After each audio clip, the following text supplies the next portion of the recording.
Why Isn't Becky Twitchel Dead? A Tom and Scott Mystery, Book 2. Author Mark Richard Subro. Publisher St. Martin's Press, New York. Narrator Eric Aust. Chapter 11. A figure emerged from the boys' locker room. He carried a gym bag and moved slowly. We were out of the moonlight and deepest shadows. The figure trudged across the darkened gym floor. He passed through a square of brightness, but I couldn't make out who it was. He stopped directly below where we sat.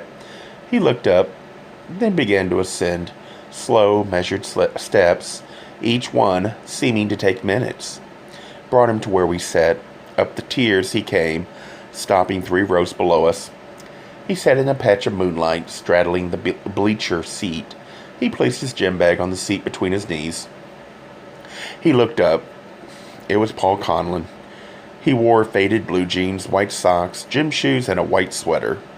He placed his winter coat on his gym bag. He sighed. He fiddled with the straps on the gym bag. At last he said, "I saw you guys up here at the end of the game. Becky told us about you breaking up with her," I said. "She is a fucking bitch." For a moment he seemed to inflate with anger, then almost as quickly shrank back within himself. When he spoke, more teenage pathos filled his voice than I could imagine possible. "She laughed at me when she told me about how she ran everything, how she had people beaten up. She laughed at Roger being dead. She said I was so naive. I know nobody else liked her, but I loved her.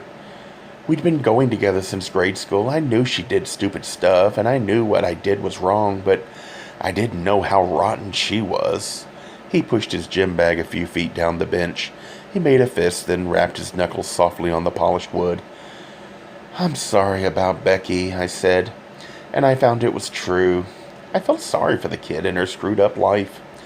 Minutes dragged by in silence. Finally I said, "Tough game. Hard one to lose." "Thanks. We should have won." Again silence ticked by. "Everybody else is gone?" I asked. "Yeah, I was the last one out of the locker room." He stared at the moonlight that streamed through the windows far and high above. "Mr. Mason." "Yeah?" "I killed her." Perhaps my heart stopped. Certainly, the world and time paused for me. "I did have sex with her, but I lied. I didn't use protection. She came back Sunday night. Everybody was gone. She was hurt from her fight with Jeff. She told me she was pregnant, that I was the father. Something snapped in me. Becky constantly pressured me for more sex, to be more involved in drugs. Susan was free, easy, no hassle. With her, I felt calm, but the pressure was too much. My mom and dad constantly pushed me in sports. They wanted a sports hero for a son. Since I was 11, it was always more, win, hurt the other guys. I hate them. I hate the pressure. Coach Montini made it worse. I was his ticket out of here. I don't know how many times he told me that. I was his first real prospect. Job opportunities would open up. He hated being a high school coach. He shoved his gym bag further away. His voice stayed low, almost clinical. So when Susan told me she was pregnant, I couldn't take it. I could never marry her. She cried and whimpered. I held her while I seethed and my hatred grew. We did some coke and we began having sex. I was rough with her. He paused. She liked it. She begged for more. I don't know what came over me. I lost control. I killed her." He stopped and drew a deep breath. He didn't burst into tears. Moonlight shone on his damp blonde hair. He continued in his soft voice. I could barely hear him. "Poor Jeff. I'm sorry I got him in trouble.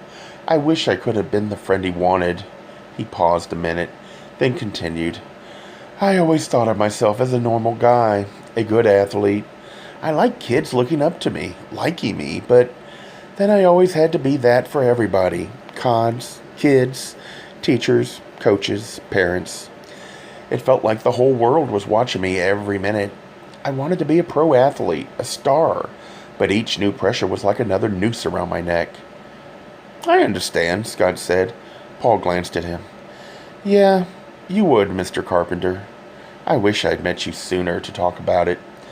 Anyway, I couldn't handle it, and now, he sighed deepest of all, now it's all useless. 2 nights later, we lay side by side next to Scott's Christmas tree. Christmas Eve at my younger brother's had been beautiful. Scott had sat cross-legged on the floor in front of the fireplace, all the little kids in their pajamas surrounding him, the littlest one sheltered in his lap. He had read story after story until they all fell asleep. My family's that morning and afternoon had been a wonderful, chaotic Christmas.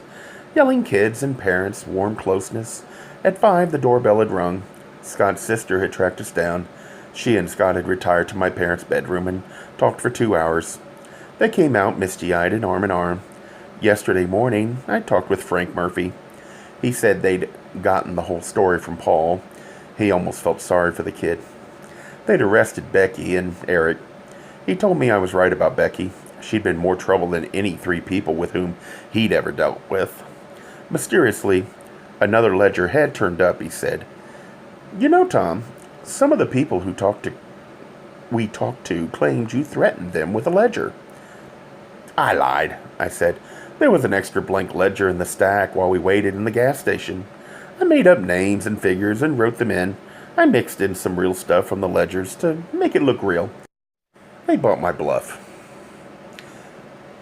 We'd left the ledger book in the police station mailbox and called in an anonymous tip. I'd wiped my fingerprints off carefully. Frank had sounded unconvinced by my explanation, but he let it go. With one finger, I slowly traced the outline of Scott's muscles on his chest and shoulders. We had only the tree lights on. Judy Collins sang, "Who Knows Where the Time Goes." I felt the same goosebumps I had when I first heard her sing that song. I'm glad my sister came, Scott said. She thinks Mom and Dad will come around. That's great, I said. I rested my hand on his chest. It rose and fell with his breathing. The song ended. Silence filled the penthouse. I smelled the pine needles from the tree and the apple wood in the fireplace. Outdoors, the temperature, after a brief rise the day before, was on its way down to another record low. I watched snow swirl outside the windows. We could be trapped here until the end of the next ice age, I said. I can't think of anyone I'd rather spend the time with, he said. A few minutes before, we'd exchanged Christmas presents. For me, he'd gotten a signed first edition set of Tolkien's Lord of the Rings. I'd spent nearly a year talking to his junior high school coaches and getting as many videos of his games put together as I could. Meg had proved invaluable in helping to get tapes from his parents. I'd had copies made and sent the originals back. Some were nearly 25 years old. He nearly cried when he stuck it in the VCR and realized what it was. I leaned over and kissed him gently on the lips.